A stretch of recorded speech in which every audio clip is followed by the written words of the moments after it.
Here we go.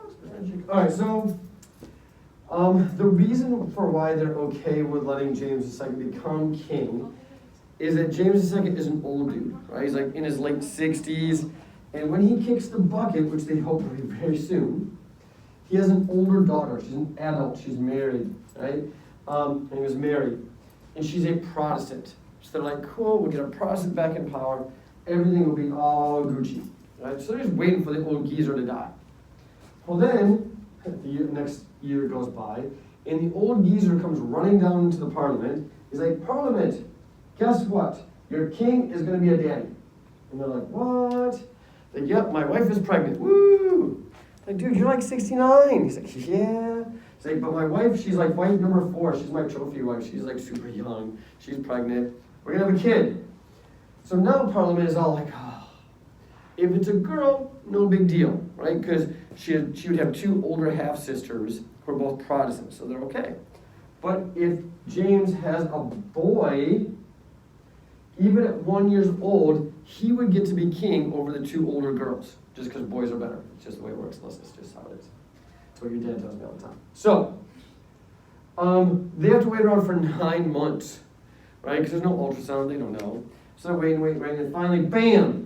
9 months comes, and of course, because that's just the way you would think it's 2020, James has a boy.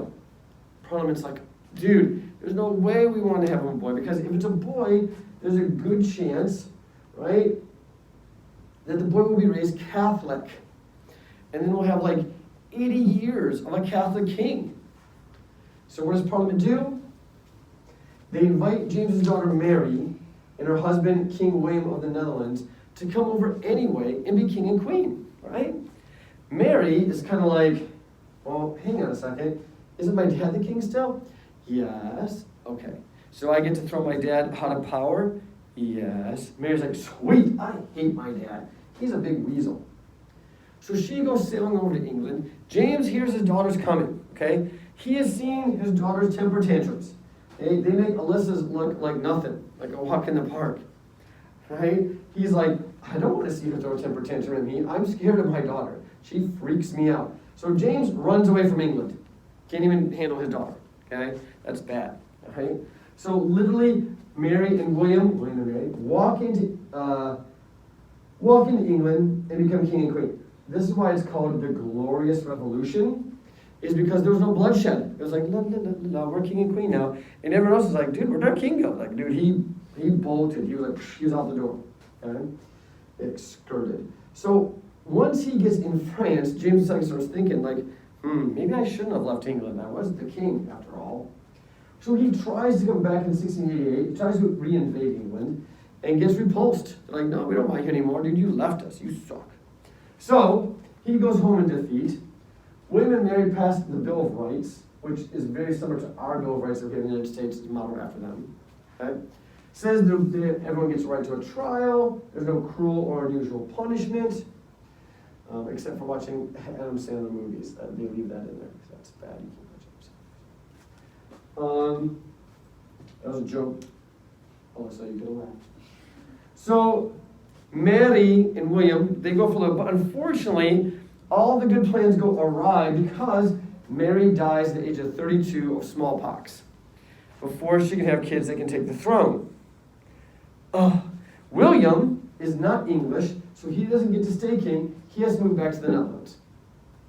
So now the throne passes to a younger sister, Queen Anne, okay, who didn't think she'd ever be queen. She's like, I wasn't anticipating. But what she does, she's like, I'm up for the challenge, and I'm going to make sure that the royal line continues, right?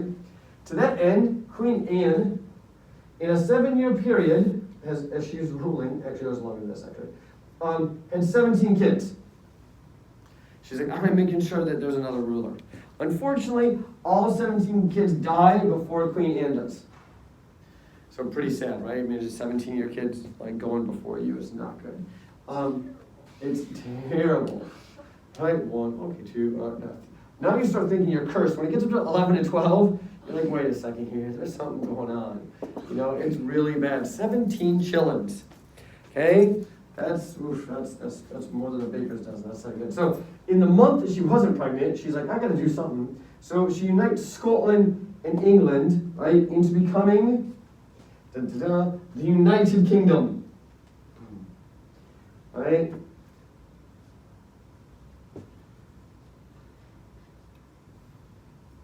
Although actually, right, the United Kingdom is made up of other countries, kind of like you have England, you've got Scotland, you got Wales, and you got Northern Ireland. Together, all those make up the United Kingdom today. Back then, it was all those except Northern Ireland. But each one is like its own country, though, sort of. It's kind of complicated, right? Like, yeah, have you ever watched the TV show Ted Lasso? Because they talk about that in Ted Lasso. No. Oh, you'd like it. You'd be a big fan of Lasso. Oh yeah, you'd be like, oh sweet. Your dad would like it. Queen Anne dies with no kids, right? So they've got to go down the family tree. Right, family tree, branching out, finding the roots, all the kids over here. Who do we go looking for? And they find this guy named George. He's the great grandson of King James, right? They go knock on his door, like, hey, George live here? He's like, yeah. Like, hey, George, dude, you are the next king of England. He's like, no sprachen Sie English. Like, seriously, dude? He's like, yeah, no English. So the dude doesn't know a lick of English, right? But that's not a prerequisite for running a country. So they bring George over to England and make him king of England. Okay, even though he can't speak English, right? But because he can't speak English, they need someone to kind of run parliament for him. So they pick, they make actually the job, there wasn't one of these before, of prime minister. Okay, someone to kind of run things for him. Eventually, the prime minister becomes stronger and stronger and stronger, so that today in Great Britain, the king doesn't do anything. Well, actually, it's a queen right now, but she doesn't do anything, right, politically. The ruler politically of Great Britain is the prime minister. So, all because King George couldn't speak English, we now have a prime minister in England. Crazy, right? All these little things. Dun, dun, dun, dun, dun. Dun, dun, dun, dun, dun. And that is it for absolutism. Right? That is it for absolutism. So now, we're going to talk a wee bit about the Enlightenment. So this is also in your notes too. Have your wee bit of writing. Most of it is in your notes, right?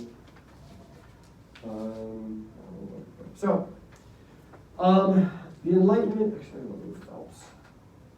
Phelps, sorry, you're always in the way. I'm going to move you somewhere you're not in the way. Maybe over here. Yeah. Alright, so the Enlightenment begins with this little thing called the scientific revolution. Okay? Probably talk about like in your science classes maybe, chemistry classes, right? Scientific revolution. In particular with the guy that you did some reading on, this cat named Galileo. Right? And Galileo went against the church, which is usually a bad idea, right? The church likes to burn you at the stake and fun stuff like that. Because Galileo said the church is wrong in holding to what's known as the geocentric theory of the universe. Right? What does that mean, the geocentric theory of the universe? Anyone know? Bueller, anyone? Geocentric. Anyone heard that word before? Isn't it? It's either where the Earth is the center or the Sun is the center. Ooh, good one, yeah. Which one is it? I literally just did this, but I forgot. Yeah, I would say Earth. Earth? You're agreeing with Alyssa. You realize that, right? I have no one else to agree with. Valid point. Okay. So geocentric means the Earth is the center of the universe. Let's go. Oh, that's right. Because Galileo put forth the idea of the heliocentric, which is what's at the center? The Sun. The sun. Yeah. Yeah, now we're talking. Yeah, so that's what he did, right? He said the earth is in the middle, the sun is at the center. Yeah, 'cause my due date was different, 'cause I was pretty good. So, see, I told you, she's like a ghost. She flits all over, you don't know where she's supposed to be. So Galileo gets in a lot of trouble for this, all right? If you did the work, right, he gets under house arrest, gets in big trouble by the church. But it gets people thinking. And they're like, dude, if we go by what the Pope says, so the Pope at this time in the Catholic Church was saying, no, Earth is the center of the universe. That's the way it's been, that's the way it always has been. Galileo's like, well, no, science says this is the center of the universe. Catholic Church is like, well, I'm the Pope, and I'm never wrong. Okay, literally called papal infallibility. Right? I'm never wrong because I'm the Pope. So it's science versus a leader's words. Science versus a leader's words. Is that familiar? No. So does that happen? Can it happen? Occasionally, yeah, it can happen. So who do you go with? Do you go with, hey, he's the leader. We gotta listen to him. Or do you go with science? What do you do, Alyssa? Science. Ooh, okay. Yeah, what do you do? I'd say science. Okay. Autumn, how about you? Science. Science. Ward? Science. Okay, so if science points to something being right, you would go over a leader's words. Yes. Nice. Thank you guys. So, that's what happens. And it leads to other people thinking, well, maybe there's other things we need to think about. So this leads us to the Enlightenment. Dun, dun, dun, dun, dun, dun. And most Enlightenment thinkers, they were thinking about all sorts of fun stuff. Okay? Economics, religion, politics. And these philosophers, a lot of them were French. So they took on the name philosophes, which is French for philosopher. That's all it is, right? Now, two leading philosophers went against each other, right? Thomas Hobbes, John Locke. Kind of like Hobbes and Shaw. Would have been cooler though, right? Ethan's like, I can get behind Hobbes and Shaw. That's good stuff. They should have named the movie or the characters Hobbes and Locke. That would have been cool. Because they really don't like each other. They're very opposite, just like Hobbes and Shaw, right? They're opposite of each other. Same thing. Alyssa, you have any idea what we're talking about? Fast and Furious. Look at you go. Just the way Alyssa plays basketball. So, Fast and Furious. See how I did that segue there, Alyssa? Damn. That's a good teacher right there. A So, plus Hobbes. right there. Huh? A plus right there. A plus. So, Hobbes was like a George Thorogood song. He thought everyone was born bad to the bone. Right, bad to the bone. In other words, the only way that people were actually going to obey and not go around and do like the purge every single day of the week was via a social contract. Okay? Meaning like, I will contract with the government, which Hobbes thought, by the way, the best kind of government was a king. I will contract with the government to follow laws that they think are best for the society. For instance, right? Alyssa's driving through Richland and she'll see a 30-mile-an-hour speed sign. Now the social contract says, I will drive 30 miles an hour or lower. Now if she breaks that social contract, in theory, according to Hobbes, the penalty should be steep, high. Right? It's the only way. If you're a loosey-goosey, then no one follows the social contract. And before you know it, people are driving 40 through Richland, then 50, then 60. Next thing you know, they're going like autumn speed, 99 miles an hour, right in the middle of Richland. Okay? They don't want that. So Hobbes is like, you've got to be like kind of harsh in that regard. Otherwise, you're gonna be like Locke. Okay, Locke was all loosey-goosey. His Hobbes thought so, right? Like, according to Locke, you can go driving, he wants all the roads to be like the Autobahn. Right? Has anyone driven on the Autobahn? Yeah, have you driven on the Autobahn? What's that? A road. I don't think so. Okay. Ethan, driven on the Autobahn? No. It's in Germany, so. Yeah, No, okay. So the Autobahn is a road in Germany that doesn't have speed limits. It's a highway with no speed limits. So there's no social contract with people.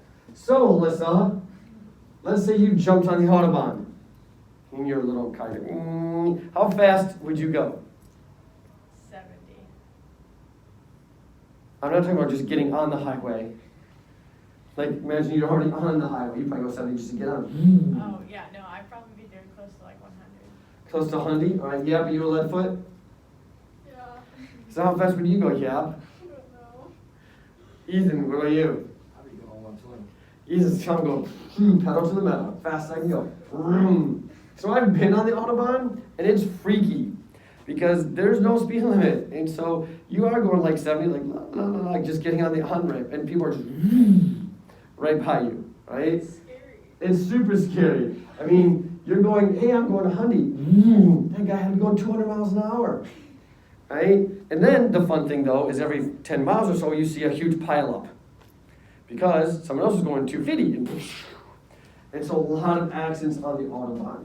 And that's Locke and Hobbes' point, is Hobbes like, if you don't do this, you will have lots of this, right? With no social contract to control people, their good sense goes right out the window, right? So Hobbes like, you've got to be like this. And Hobbes, though, gets a lot of flack because he was a fan of a king, that only a king can really hold you down, because in democracy, which is what Locke really liked, everyone's like got a voice. He's like, no, everyone shouldn't have a voice. There's idiots out there that want to go 190 miles an hour. Don't listen to them. But nope, Locke's like, we need life to go as fast as we want to, the liberty to go as fast as we want to, and the property to be in a Porsche 911 Cabriolet that goes like 190 miles an hour. That's the property that we want, right? So that was what Locke's ideas were. Which is why he thought democracy was all that in a bag of chips.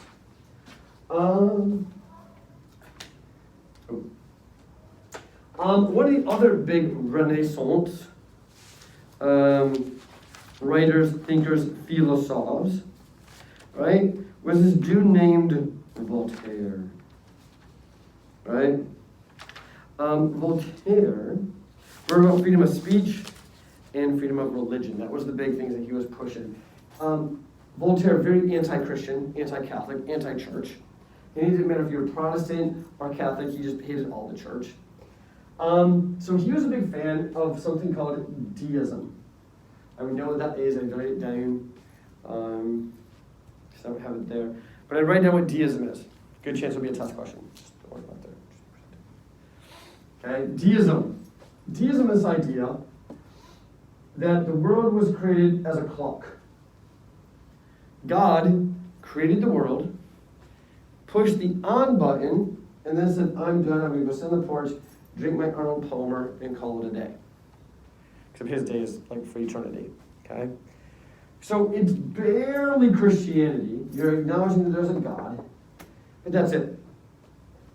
So a lot of the philosophers were deists because they thought man could better himself, not God. So like, why even have God around? Why worry about it? Why give tithing to a God that really is not a big deal? So Voltaire was a deist. Diderot was a deist. Ben Franklin was a deist. Right? These are guys who are like, it's a big deal to them. So Voltaire also wrote a book called Candide, in which he basically rips on everything in a slightly humorous way. And explains how bad it all is. He talks about economics and the issues with economics. He talks about the church, politics, education. And in between it, he throws in stories of STDs and murder and rape and all that kind of stuff, and throws it all in the book. It's like a tiny book with a lot of stuff in it, right? A lot of times AP Lit, unless you're taking AP Lang right now? No, yep, you are, right? So next year you're taking AP Lit? Probably. You might read Candide AP Lit. There's a lot of people who read Voltaire's work. It got him in a lot of trouble, right, because it's a bit racy. He had to go on the lam. He had to live outside of France for a while. So he went and shacked up with his mistress for a while and her husband for like 6 years. That was a weird combination. Dinner table, husband, mistress, Voltaire.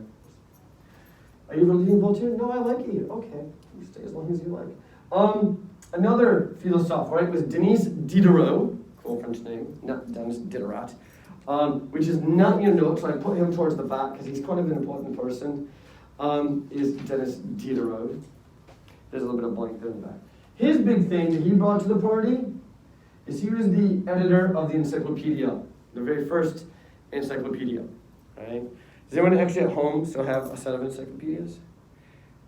I was like, no, what are those? Do you know what encyclopedias are? Yeah.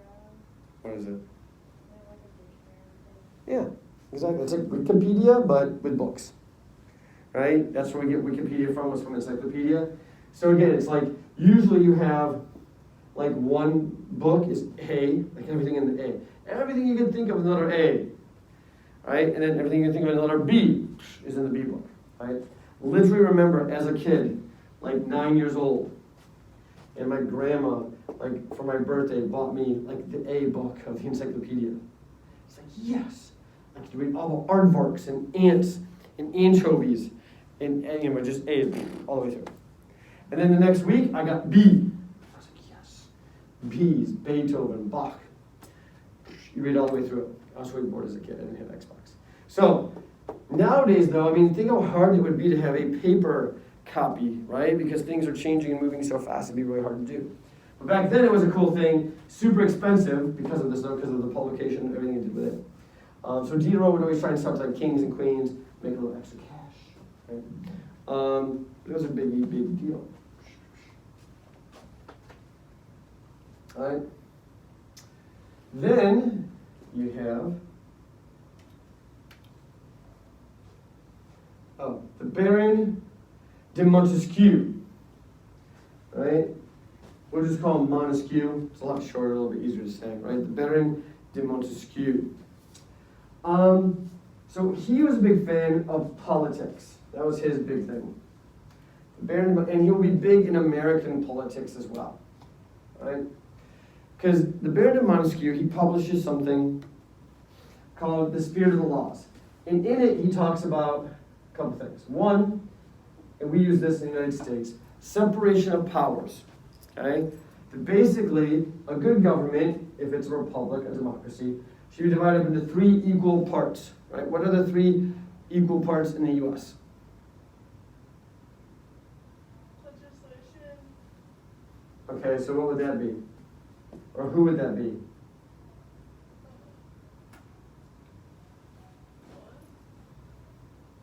So there's 3 branches, right? Yeah. So what's one branch? Executive. Executive, El Presidente. Oh, we got the magic wand again. Look at that, now you touched it. It's like magic. I'm like Dumbledore. Isn't that cool? Or it's like that one like arrow in like Guardians of the Galaxy. Okay. Random, I know. Executive branch, president. Who's the other 2? Legislative, good job. Like Congress. And how about the last one, Autumn? Or you got executive, that's like El Presidente. I don't know. Come on. Judicial, right? The Supreme Court, basically, right? Judicial. So, they're all kind of equal, right? It's a third eye. Okay, they're all kind of equal, in theory.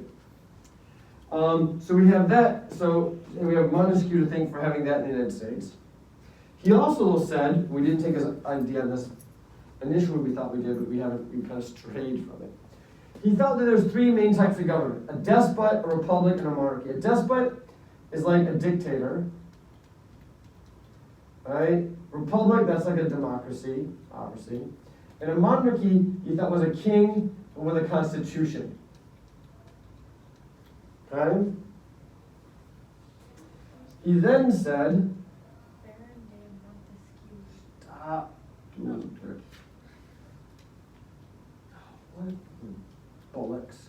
Medium, large. Okay.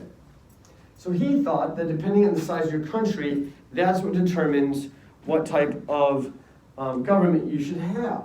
Right? So, yeah. You seem very interested in this kind of stuff.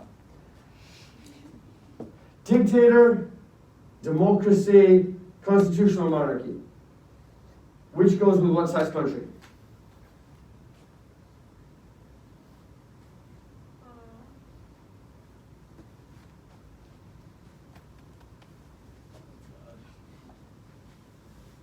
And remember, this is going on video for all the world to see, so don't mess up. No, no help. This is Yap. She's trying to figure out. Oh my god. Like, why? Oh, there. Okay, Yap, come on.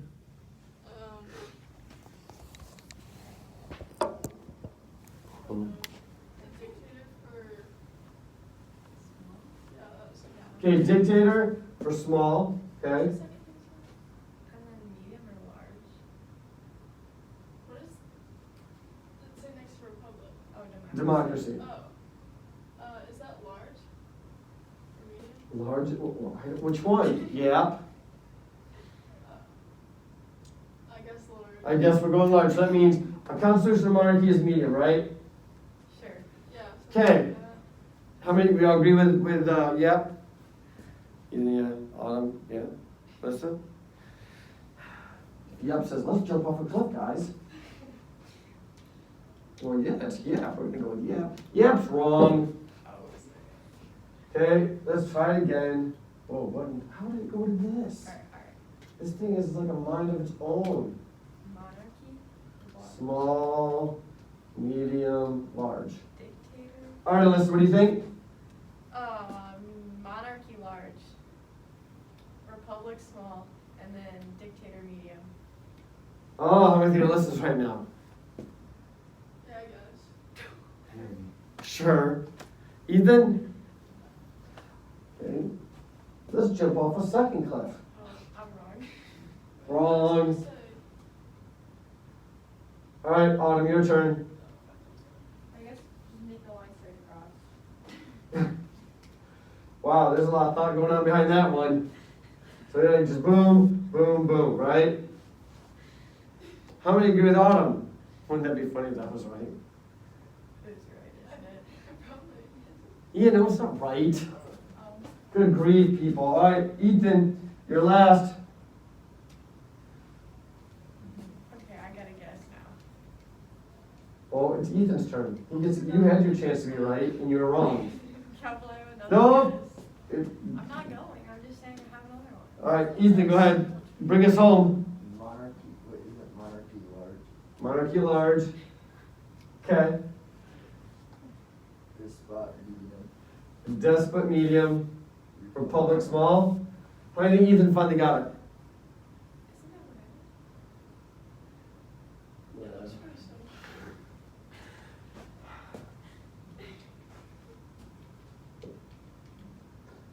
Why is it this thing? It's seriously, it's like possessed. Unfortunately, Ethan, that's wrong. Alright. Alyssa, you got it now? I got another guess. Alright. Alright, monarchy, small. Monarchy, small. Republican, large. Republic, large. And then the last one, medium. Now is Alyssa right? Sure. Let's see. Done. Wow, Alyssa, 0 for 3. Well done. Here's a question for you. Is the United States considered, like population-wise, a large, medium, or small country? Large. We're large and in charge, right? So, I ask you, does our government work really well? Is our government, when it comes to making laws and doing things, is it smooth sailing? No, it's rarely is it smooth sailing. Okay, literally, what do we not? I mean, have you not watched like anything on TV in the last or social media? I mean, nothing is smooth sailing. We argue over everything, right? Especially, I mean, even just the election, right? We can't even not argue about that. It's like it's there. It's like no, we have to argue. So, if we are a large country, and politically right now we are a democracy, a republic, it ain't working so good. Montesquieu knew this. So he's like, yeah, that's not a good idea. You don't want to go with a republic with a really large populated country. So if we know it's not going to be this, which two would make sense for a large country? monarchy? No, because I was wrong. A dictator. A dictator. You know a dictator? Yeah. So you think a dictator would go really well with a large country? Good job, Melissa, you're right. But do you know why? Why? There's only one person like making the decisions. Exactly. It's like in this classroom, right? I make all the decisions. You guys, you gotta live with it. That's just the way it is. Because if I didn't, and I say, you know what? I want to hear all your voices. You tell me what you think, and we're just gonna go with what you all want. Right? And if I say, whoever convinces me the best of their decision, they get extra credit. So Ethan's gonna be like, dude, I'm doing it. I was gonna be like, well, I was gonna be like, maybe I'll do it. I'll think about it. Yab's like, I'm doing it for sure. Alyssa's like, I'm doing it 10 times as much as you. And so now we can't ever get anything done. But if I just say, this is the way we're doing it, you might all hate it, which you usually do, but you all do it, right? So think about countries in the world, right, that are dictatorships, basically. Okay? What is the most populated country in the world, the largest country in the world? Population-wise?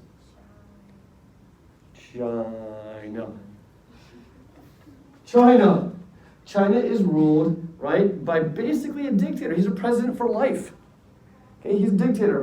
There's only one political party, it's his. Okay, he's a dictator. Makes sense. What about the third largest country, population-wise? What country is that, do we know? No, we're four. We're four. Korea. No. Russia. Russia. Who rules Russia? Putin. Putin. Is he basically a dictator? Yeah. Yeah. Makes sense, right? So the Baron de Montesquieu realized that one person with a very diverse country makes sense, right? Because otherwise you get too many voices. So if that's the case, what kind of country would be perfect then for a small country? A republic. Yeah, you look at small populated countries, you look at like Denmark, Netherlands, Sweden, Norway, right? People in those countries, they're pretty happy, right? They're like, because why? Good or bad, they're all the same, right? You go to Sweden, they all look like Alyssa before she dyed her hair. It was just like, they're all like blonde hair, blue-eyed. Yeah, that's all they do, right? That's it. So they're very, very similar, so not a lot of differences. Now I'm being a little bit over stereotypical, but in general that's the case. So therefore, we can figure out that a constitutional monarchy, medium, like England, which is where Montesquieu lived, right?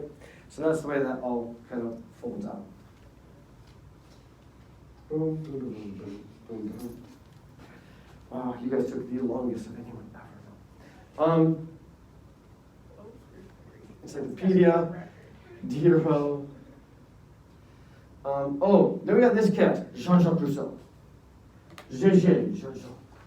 So Jean-Jacques Rousseau also was a big fan of the social contract, right? Also a big fan of what we would consider republicanist ideas, right? Private property, not a big fan of socialism. What's best for society as a whole, not a big fan of minorities, particularly women. Rousseau was super sexist. Okay? Basically, women were baby makers, and that was about all they were for. Okay? He thought they were irrational, didn't deserve an education, very anti-female, right? But education was important, but just for the boys, and just for Ethan. The rest of you, nothing. So he writes this book called Emile, and in it, he talks about education, right? Like the kind of education Yep probably had. She's a girl. Yep, did you go to Montessori? You did not? Oh, dang. Thought for sure you'd be a Montessori kid. So, you're my one wrong guess all week. So, do you know what Montessori is? Sort of, yeah. What is it, sort of, kind of? Like a preschool. Mm-hmm. Yeah, like first grade, second grade, right? So Montessori school, have you guys heard of Montessori school? There was one in Richmond for a long time, right by Thistlewood there, right? Montessori is set up based on the ideas of Jean-Jacques Rousseau, that education should be more of a nurturing, go with the flow kind of education, right? Like if this was a Montessori high school, which would be really hard to do, but maybe, and you want to learn history, I would just be like, okay, class, come in today. I've got books over there, read what you want to read with books. I have some maps over there, just go look at some maps. Oh, I got some artwork. Oh, I've got a whiteboard. Draw history, you know, and that's how you would learn history. It's like that. That's the Montessori way, right? Which some of you like, dude, why didn't I go there? That sounds like fun, right? Nap time is whatever you want. It's like, it was great. A lot of people did. Yeah, it's just, yeah, no Waldorf, no. So you do things like that, right? Rousseau, though, was seen as a bit of a hypocrite, right?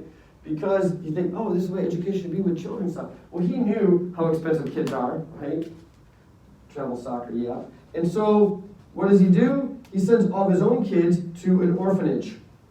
He's like, I'm not going to pay for them. Why do I got to do that? They're like, Dad, where are we going? On a trip. Where to? The orphanage. When will I see you? Never. So he sends all his kids to an orphanage. That's one way not to pay for travel soccer, right? That would do it. So I said that Rousseau was very anti-female, okay? And a lot of the philosophers were. They talked about the equality of man a lot, but they didn't mean the equality of mankind. So some women were like, dude, I take offense to that. The leading women's rights activist, Mary Wollstonecraft. Cool name, right? Wollstonecraft. Mary wrote a book called The Vindication of the Rights of Women. Right? And she said, okay? She said, first of all, why are men in charge just because they're men? That seems kind of capricious. That seems kind of silly. You know? You're saying kings shouldn't be leaders just because they're kings, so why should men be leaders just because they're men? And, of course, the men argued, well, because we are. Sounds good. The other one is that women, this is the men's argument, were irrational, right? Men are always like, too, whenever something comes up, women are always like, oh, irrational, right? They go all crazy. You know, something's going on, oh my God, oh, irrational. Well, Mary Wollstonecraft argued that she was just as rational as guys were. In fact, maybe more rational. Guys, she said, you're irrational. You have an argument, what do? You try to kill each other. Women, they're like, let's go baking. No, it's different. So, like, it's a very different scenario. Women were like, no, let's communicate. Let's talk about things. Men, nope, let's just kill each other with swords. Ethan's like, yeah, you know. Yap is like, no, let's just talk out our feelings. Come on. You know, so very different kind of attitude. So Mary, right? Mary wanted to be very much like the guys. So, you know, guys, a lot of times when they have sons, they'll name them after themselves just because to be a little more, right? Like, your brother's not a junior, is he? No. Ethan, you're not a junior. Are you? See, there we go. So you're Ethan, what's your middle name? Lee. Lee? Yeah. Ethan Lee Ward, Jr.? Yeah, pretty much. Right. So that means you can have a son today. He can be Ethan Lee Ward III. So there you go. So you've got that, right? So Mary Wollstonecraft, she wanted to do that as well. So when she had a daughter, she named her Mary Wollstonecraft. Didn't even take the dad's name. Like, nope, we're going very feminine. She's going to be Mary Wollstonecraft Jr., who actually is more of a famous writer than her mom. What famous work did Mary Wollstonecraft Jr. write? You all know it, or I wouldn't ask you. Autumn, do you need a hint? Is it like underlined right there? No, so this is what the original Mary Wollstonecraft wrote this one. But then her daughter, Mary Wollstonecraft Jr., wrote this monstrously important piece of literature that would have been a big hit to have read 2 weeks ago. There's your 2 hints. What's the day? So there's your 2 hints. Something? So go with hint number 2 to begin, probably. Something Halloweenish? Okay, then you go to hint number 1. I've all read it. Well, I don't know if you've all read it, but no, that's something. What's the hint I gave? I was more focused on the second one. I said it's a monstrously important piece of literature? Frankenstein. Bam! You, Alyssa. I feel like I just took the word monster and thought of a monster book. It's pretty easy, yep. I don't think I've ever read that. I've never read it. Have you seen Hotel Transylvania? Yeah. There you go, Frankenstein. Well, I know what a Frankenstein is. Well, there you go then. So Frankenstein was written by Mary Wollstonecraft Jr., right? While she was shroom and hardcore and was involved in some wife swapping stuff. But anyway, she did all that kind of stuff, right? Frankenstein. Oh, let's go. What else we got to talk about? Caesar Beccaria. He was a big fan, basically, of this thing called crime and punishment. Basically thought that when you get arrested, so pay attention, yeah. When you get arrested and go to jail, right, that you should be rehabilitated rather than just thrown in with these hardened criminals who are going to teach you, how to be hardened criminals, right? Yep comes out like, oh, I'm such a nice person. And then 2 years later, she's come out like, arms full of tats. You got 18 piercings in. She said, this is how Yap rolls now. And she's voice is deeper all of a sudden, too. So weird things happen. Never. What? Never. Never only 18 tats, 30. It's like whole just body. He thought that if we don't try to rehabilitate prisoners, that they will turn out like that, and they'll actually be detriments to society, but maybe through rehabilitation, we can make them better, right? Because, he's like, why do you murder people who murder someone? That's like a double jeopardy kind of thing, so that was weird. So a lot of our prison reforms that we have in effect, the reason why prisoners now get like 3 meals a day, cigarettes, like cable TV, all that fun stuff, Netflix. How do you get Netflix in prison? That's wrong. But that's thanks to Caesar Beccaria, so thanks a lot, Caesar.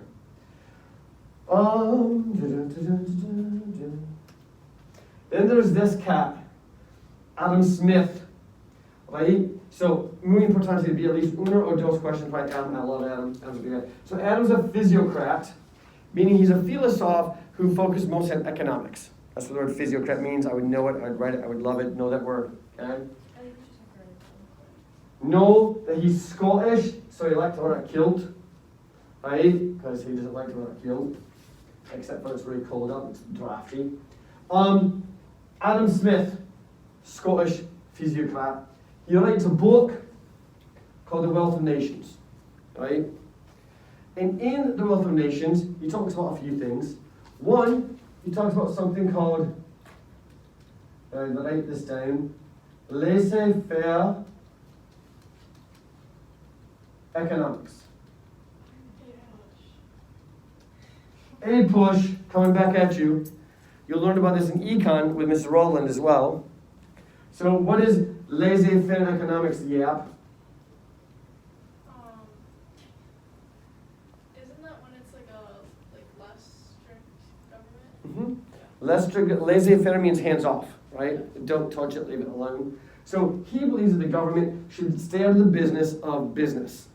Okay, the business should go its own way. In fact, he thinks government should only function to do 3 things. 1, 2, 3. 1, military, like you gotta have Army, Navy, Air Force, Marines. Pay for the police, because there's great people out there. And 3, provide for public works, like electricity and water, roads, right? But that's it. The government should not do anything else. So, if Adam Smith were to look at our government, would he be like, woo, you guys are doing a good job according to my Wealth of Nations? Or he'd be like, no, bad. What do you think Adam Smith would look at the U.S. government? Would he say, yep, you're following my Wealth of Nations, or you're not? Easy to yes or no. Yes. No. Which one? It's not that difficult, yo. This is the easiest question I can give all day. Does he? Would he say that the United States government is following this? Yes or no?